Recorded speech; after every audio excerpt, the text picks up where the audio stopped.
Selamat datang kembali adik-adik di channel Yuk Belajar IPA bersama Kak Rizal.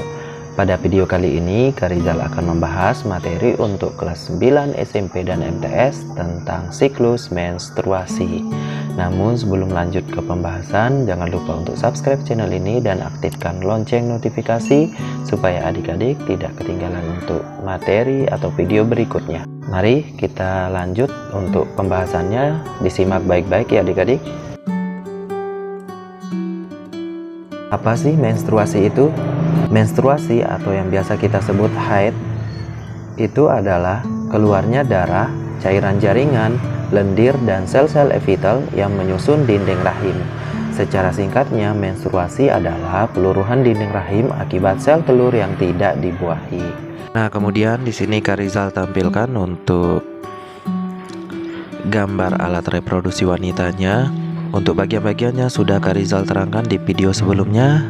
Yang belum tonton nanti Kak Rizal cantumkan linknya di deskripsi. Nah, ini adalah ovarium, di mana ovarium adalah tempat produksi yang namanya sel telur.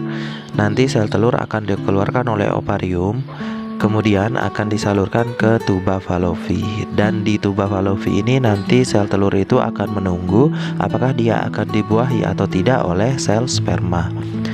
Jika sel telur dibuahi oleh sel sperma, maka terjadilah yang namanya fertilisasi atau kehamilan.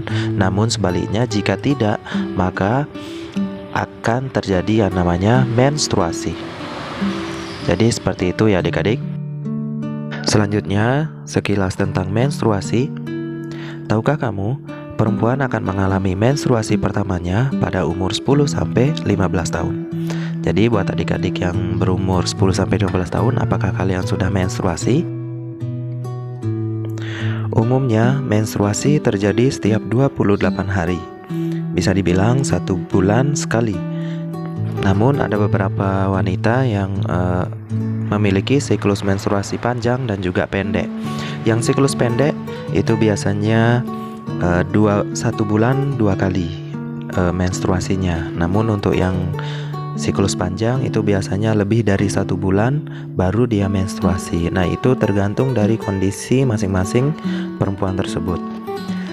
Nah, masa menstruasi biasanya itu sekitar 3-7 hari.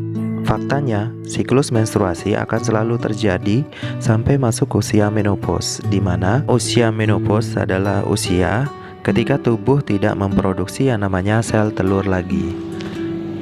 Jadi jika sel telur sudah tidak diproduksi kembali, maka tidak akan ada namanya menstruasi ataupun fertilisasi, yaitu kehamilan. Sekarang kita lanjut ke fase-fase menstruasi. Nah, di sini ada gambar untuk ilustrasi fase-fase dari menstruasi ya. Yang pertama bisa dilihat dari hari yang 0 atau hari pertamanya sampai hari kelima itu adalah fase menstruasi. Kemudian dari hari kelima sampai ke hari 14 itu adalah fase proliferasi, dan untuk 14 sampai 28 hari itu adalah fase sekretori. Sekarang kita lihat satu persatu ya. Yang pertama fase menstruasi. Nah, dari sini apa saja yang terjadi? Yang pertama adalah tentu saja dinding rahimnya akan luruh. Nah, adik-adik bisa lihat di sini ada gambaran berwarna merah-merah. Nah, ini adalah darah dari menstruasinya. Nah, ini yang akan dikeluarkan nanti. Nah, perhatikan juga untuk dinding rahimnya ya.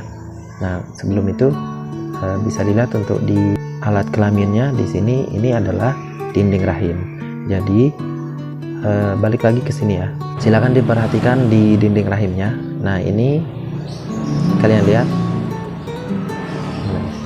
Nah, ini kalian lihat kondisi dinding rahimnya itu agak tebal ya. Nah, nanti makin lama dia akan menipis. Kenapa menipis? Karena memang terjadi peluruhan dinding rahim itu ya. Nah, kemudian proses yang kedua, hormon FSH atau follicle stimulating hormone akan memicu berkembangnya folikel di dalam ovarium. Nah, untuk folikelnya, ini adalah folikelnya. Jadi di dalam folikel itu terdapat yang namanya sel telur. Makanya folikel itu bisa dibilang adalah kantung telur. Selanjutnya, kita akan lihat ke fase yang kedua, yaitu fase proliferasi. Di di mana pada fase ini folikel yang tadi itu akan berkembang hingga matang ya. Nah, kemudian hormon estrogen dan progesteron akan memicu penebalan dinding rahim. Nah, adik-adik bisa lihat dari gambar ini. Ini kan tadi dari fase menstruasinya itu dinding rahimnya sudah menipis. Nah, nanti ketika masuk proliferasi maka dinding rahimnya itu akan menebal kembali.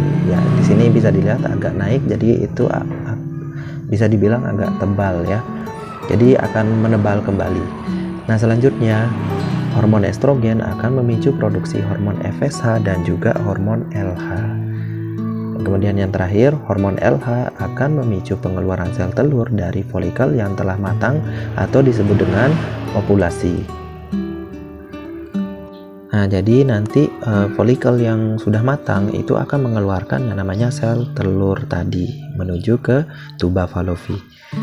Kemudian fase yang terakhir adalah fase sekretori, di mana pada fase ini terjadi bahwa folikel itu akan berubah menjadi corpus luteum. Ya, bisa dilihat di gambar alat reproduksinya ya. Nah, ini adalah corpus luteum. Nah, ini adalah hasil perubahan dari si folikel yang sudah mengeluarkan sel telur tadi. Kemudian apa saja yang terjadi? Kedua, jika sel telur tidak dibuahi, corpus luteum tidak akan memproduksi yang namanya hormon estrogen dan juga progesteron. Nah, jadi nanti karena sel telurnya itu tidak dibuahi di tuba Fallopi, maka itu akan dikasih rangsangan atau dia akan dikasih sinyal ke corpus luteumnya, sehingga nanti corpus luteumnya ini tidak memproduksi hormon estrogen dan juga progesteron. Nah, rendahnya hormon estrogen dan progesteron ini akan memicu nanti peluruhan pada dinding rahim yang sudah tebal tadi. Makanya tadi balik lagi ke fase awal, yaitu fase menstruasi, yang tadinya dinding rahimnya tebal maka akan menipis karena peluruhan itu.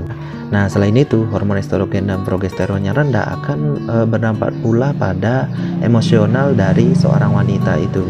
Jadi bisa saja ketika seorang menstruasi, mood seorang wanita itu akan jelek dan bahkan mudah terpancing yang namanya emosinya. Jadi hati-hati ya buat adik-adik yang mau ganggu temennya yang lagi menstruasi. Nah, jadi seperti itu ya adik-adik untuk materi kali ini. Rizal ucapkan terima kasih banyak, semoga bermanfaat. Kesehatan adalah hubungan antara Anda dan juga tubuh Anda. Terry Guillemets. Sampai jumpa di pertemuan berikutnya.